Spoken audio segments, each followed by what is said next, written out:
Pagdating sa mga scooter, kilalang kilala dito sa Pilipinas ang Yamaha Inmax, Honda PCX, Yamaha Aerox, at ang Honda IDV. Sa madaling salita, Yamaha at Honda lang ang nangungunang brand dito sa Pilipinas pagdating sa mga scooter. Kaya naman sa video na ito ibabahagi natin ang 10 150cc na scooter o automatic na motorsiklong galing sa ibang brand na di hamak na mas mura ang presyo, maganda ang forma, at kayang-kaya na sumabay sa mga kilalang brand.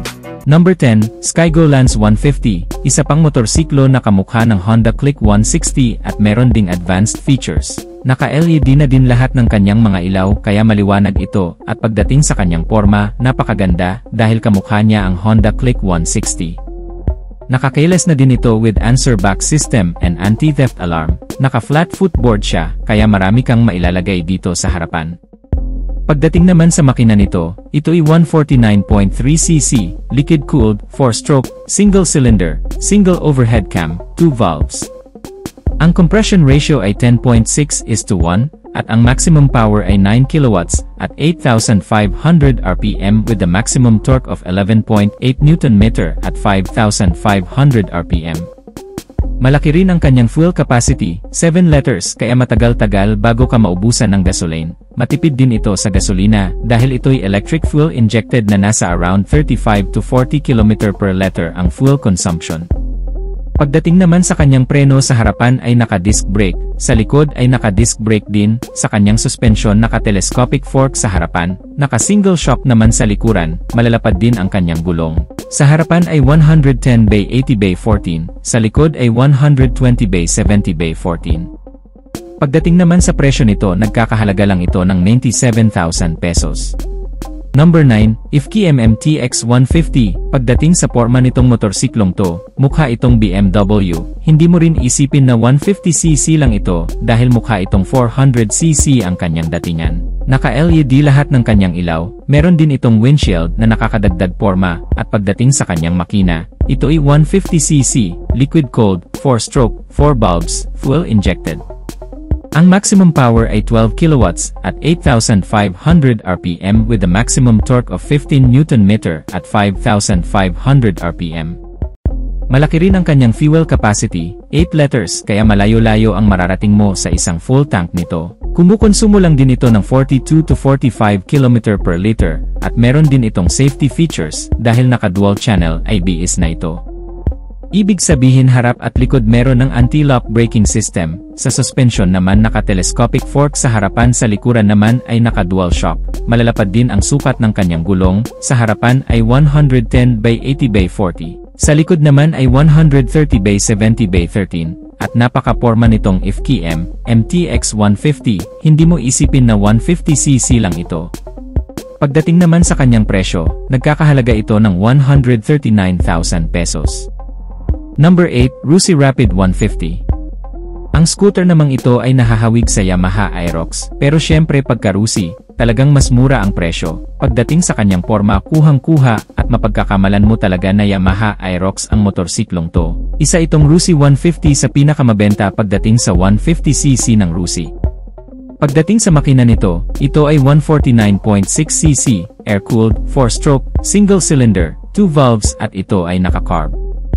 Ang compression ratio nito ay 9.5:1, ang maximum power ay 7.8 kilowatts at 7,500 RPM with the maximum torque of 10.5 Nm at 5,500 RPM. Ang fuel capacity naman nito ay 5 liters at sa kanyang fuel consumption, nag-average ito ng 30 to 35 km per liter. Pagdating sa kanyang preno, naka-disc brake sa harapan at naka-drum brake sa likuran, at ang suspension naka-telescopic fork sa harapan, sa likuran naman ay naka-dual shock. Pagdating sa kanyang mga gulong, ang sukat ng kanyang gulong dito sa harapan ay 110/70/13, sa likod naman ay 130/70/13 at pagdating sa kanyang presyo sobrang affordable lang. Kalahati ng presyo ng Yamaha Aerox dahil 65,000 pesos lang ito. Number 7 is Skygo KPV 150, isa rin itong bagong modelo ng Skygo at pagdating sa forma nito very unique yung kanyang disenyo. Actually wala pa itong ibang kamukha dito sa Pilipinas, tanging itong KPV 150 lang ang merong ganitong design, kaya naman malayo pa lang makikilala mo kaagad ito. Pagdating sa makina nito, ito ay 150cc, 4-stroke, liquid-cooled, 2 valves, single-cylinder, single overhead cam. At ito ay fuel injected na din. Ang maximum power nito ay 12.1 horsepower at 8,500 RPM with the maximum torque of 11.8 Nm at 5,000 RPM. Malaki rin ang kanyang fuel capacity. 11 liters kaya malayo-layo rin ang mararating mo sa isang full tank nito. Matipid din ito sa gasolina dahil kumukonsumo lang ito ng 41 km per liter. Pagdating sa kanyang preno, naka-disc brake sa harapan at naka-disc brake sa likuran, at sa kanyang suspension ay naka-telescopic fork sa harapan at naka-monoshock sa likuran. Ang sukat naman ng gulong nito dito sa harapan ay 100 by 80 by 14. Sa likod naman ay 120 by 70 by 14, at pagdating sa kanyang presyo, nagkakahalaga lang ito ng 109,800 pesos. Number 6 is Waymo-Jet X150. Sobrang naging popular din ang scooter na ito mula nung nilabas ito dito sa Pilipinas. Talagang pinag-usapan at marami ang humanga sa kanyang disenyo dahil kung makikita nyo, napakaganda. Talagang futuristic at napaka-elegante nito. Pagdating naman sa makina nito, ito'y 150cc, 4-stroke, 4-bulb, single-cylinder, single overhead cam, liquid-cooled. Ang compression ratio ay 11.3:1, at ito ay naka-electric fuel injected na din. Ang maximum power nito ay 10.5 kilowatts at 8,500 RPM. At ang maximum torque ay 13.5 Nm at 6,500 RPM. Pagdating sa kanyang preno, naka-disc brake sa harapan at naka-disc brake din sa likuran, at ito'y merong CBS or combined braking system. Pagdating sa kanyang gulong, ang sukat ng kanyang gulong dito sa harapan ay 100 by 90 by 14, sa likod naman ay 110 by 80 by 14, at naka-tubeless na ang mga gulong nito. Sa kanyang suspension, naka-telescopic fork sa harapan at naka-dual shock sa likuran. Pagdating naman sa kanyang presyo, nagkakahalaga naman ito ng 135,900 pesos. Number 5, Russi Pulse 150 Fi. Maganda rin ang disenyo nitong scooter na ito, kaya ring sumabay sa mga mamahaling scooter, at ang maganda sa kanya ay naka-flat footboard din ito, kaya meron kang paglalagyan dito sa harapan. Perfect na perfect ito pang hanap buhay at pamalengke. Pagdating naman sa makina nito, ito'y 148.9cc, air-cooled, 4-stroke, single overhead cam, single cylinder, fuel injected. Ang compression ratio nito ay 9.2:1. Maximum power ay 8 kilowatts at 7,500 RPM with a maximum torque of 11.8 Nm at 6,000 RPM. Pagdating sa kanyang fuel capacity, meron itong 5 liters at ang average fuel consumption naman nito ay 30 to 40 km per liter depende sa riding habit mo. Pagdating sa kanyang preno, naka-disc brake sa harapan, naka-drum brake sa likuran at malalapad din ang kanyang mga gulong. Ang sukat ng kanyang gulong dito sa harapan ay 110 by 70 by 12. Sa likod naman ay 120 by 70 by 12 at sa kanyang suspension, naka-telescopic fork sa harap, naka-single shock sa likuran. Pagdating naman sa kanyang presyo, sobrang affordable dahil nagkakahalaga lang ito ng 82,000 pesos. Number 4, Euromotor Model T150 version 2. Ito namang scooter na ito ay medyo nahahawig sa Honda Click 160. Napakaganda rin ang kanyang forma, naka-LED na rin lahat ng kanyang mga ilaw. Sobrang advanced din ng kanyang features dahil naka-keyless na rin ito with answer back system and anti-theft alarm, at pagdating naman sa makina nito, ito ay 150cc, 4-stroke, 2 valves, single cylinder, single overhead cam.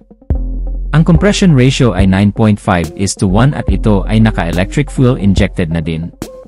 Ang maximum power ay 8.6 kilowatts at 8,000 RPM with a maximum torque of 11.5 Nm at 6,500 RPM.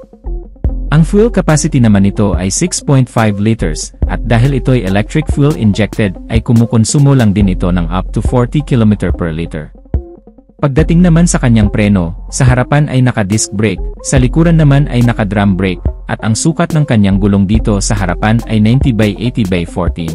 Sa likod naman ay 100 by 80 by 14 at naka-tubeless na ang mga ito.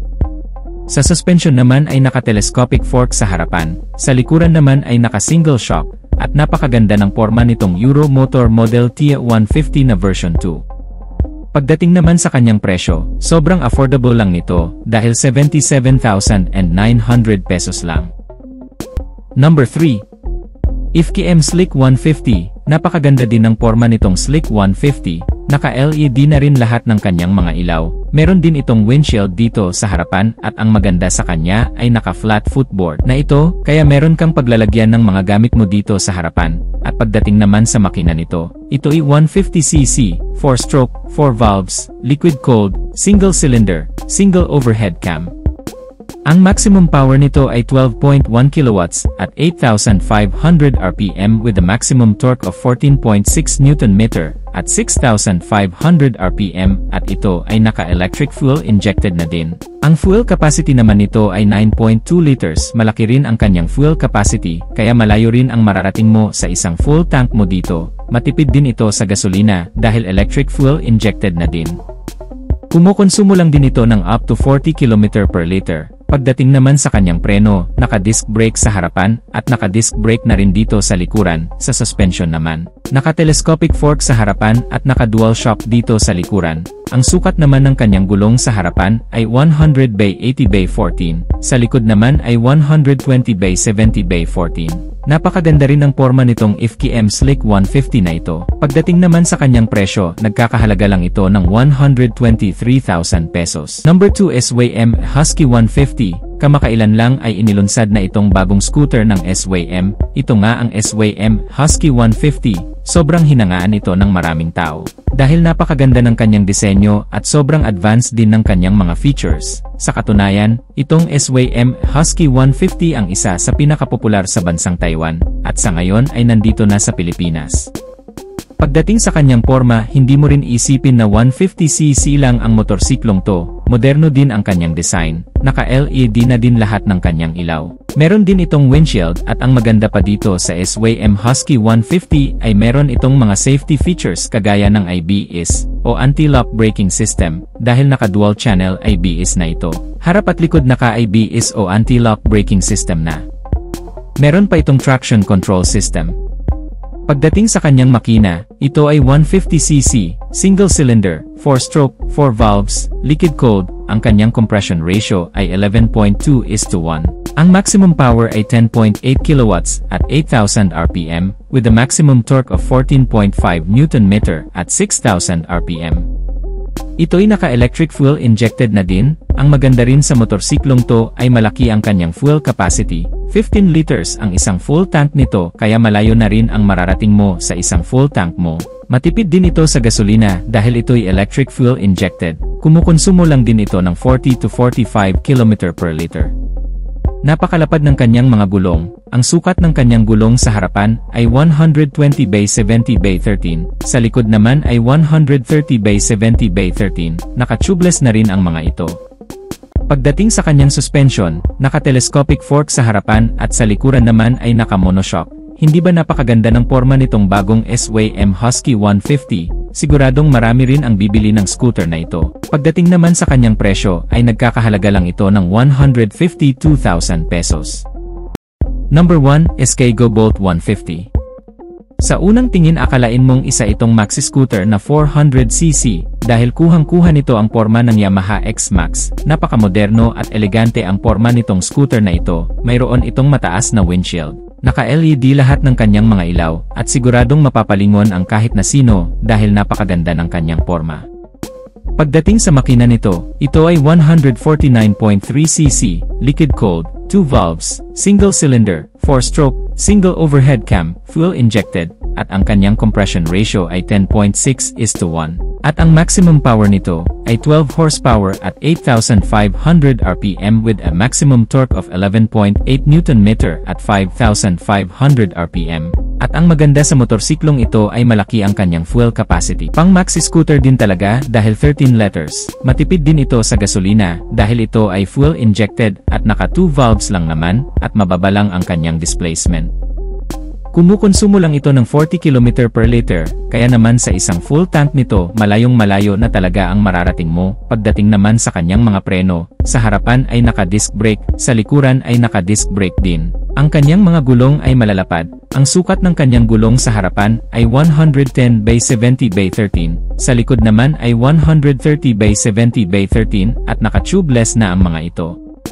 Ang kanyang suspension ay naka-telescopic fork sa harapan, at naka-dual shock sa likuran, at talagang hindi nila mapagkakamalan na 150cc ang scooter na ito, dahil mukha itong Yamaha X-Max na nagkakahalaga ng 259,000 pesos. Pero pagdating sa presyo nitong Sky Go Bolt 150, nagkakahalaga lang ito ng 115,000 pesos. So that's it mga ka-Wizard Moto, natapos na tayo sa ating review sa top 10 150cc na magagandang scooter maliban sa Yamaha at Honda. Sobrang dami palang mga 150cc ang available dito sa Pilipinas, napakaganda ng forma, napaka-advanced din ng mga features, pero pagdating sa presyo, mas affordable o mas abot kaya. Pagdating naman sa durability ay matitibay din naman ang mga motorsiklong to, hindi rin naman ito basta-basta masisira as long as nasa tamang pag-aalaga. Kung ikaw ang tatanungin, ano ang pinaka nagustuhan mo sa 5 motorsiklo na napag-usapan natin sa video na ito, paki-comment mo na lang sa baba, at kung nagustuhan mo naman ang videong to, just hit like. At kung bago ka pa lang sa aking YouTube channel ay huwag kalimutang mag-subscribe, hit mo na rin ang notification bell icon para sa mga susunod kong video ay updated ka palagi, huwag din kalimutang mag-follow sa ating Facebook page. So hanggang dito na lang muna tayo mga ka-Wizard Moto, maraming salamat sa walang sawang pagsuporta, ride safe as always and God bless.